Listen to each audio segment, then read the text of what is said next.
At 4:30, our I-Team is digging deeper tonight into the new allegations from the family of the incapacitated woman who was raped and gave birth at Hacienda Healthcare.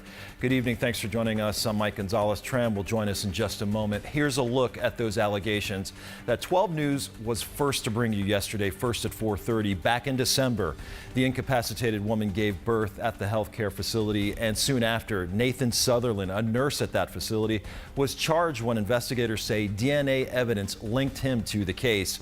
Now, the woman's family is claiming their daughter was repeatedly raped before giving birth, and these are only some of the fiery allegations in the family's notice of claim. That family offering to settle with the state of Arizona for $45 million. And now, as our team coverage continues in this case, we are answering some of your top questions that you have asked us on our 12 News Facebook page and 12news.com. Tram is with 12 News I-Team reporter Joe Dana with the answers. Guys? We've gotten a lot of questions from our viewers. So, Joe, let's answer three big ones now. Now, given that a doctor has concluded the victim previously gave birth, Shannon Bridges asks, how's the baby? And Tram, that's an understandable question, but this is a little tricky. So there's not evidence to believe there is another baby today. Here's what we know. The county medical examiner said it is in his judgment, based on healed wounds on the victim, that she was not nulliparous. This is a medical term that means, in other words, that this wasn't her first birth. Now, whether that means she previously had a stillbirth, or miscarried, or had a baby, we don't know for sure. The attorney representing this family tells me, while they acknowledge that's the opinion of the doctor who examined the victim, he actually told me, quote, how certain anyone is of a prior pregnancy, we don't know. So the family's just at a loss here.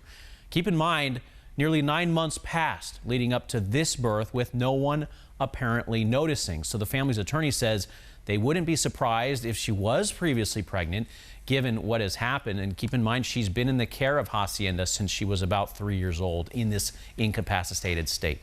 Yeah, and Joe, as we've reported, the primary care physician overseeing the victim's case had his contract with the state suspended. And the Arizona Medical Board is reviewing his case, but it has indicated that they plan to dismiss the case. Now, Lisa expresses her anger. She writes this: the Arizona Medical Board is recommending the case against Dr. Nguyen be dismissed, speechless.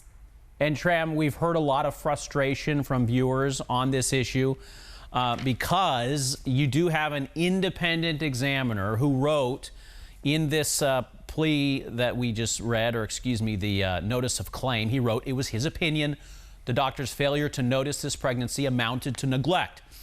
And they point out the doctor ignored signs of potential pregnancy, like a lack of a menstrual cycle, the protruding belly, and swollen ankles. So we don't know yet why the medical board has recommended this case be dismissed. We've asked them that question. We don't have an answer.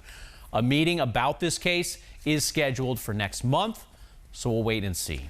And finally, Rob on Twitter writes this: is the one guy the only rapist? Everyone there needs to be investigated now. Yeah, now, although there are allegations of mismanagement by Hacienda Healthcare, we have no reason to believe anyone else is accused of assaulting this woman. Police have made one arrest. Phoenix police did not indicate they believe there is another perpetrator. The suspect had worked at Hacienda since 2012. All right, Joe, thank you.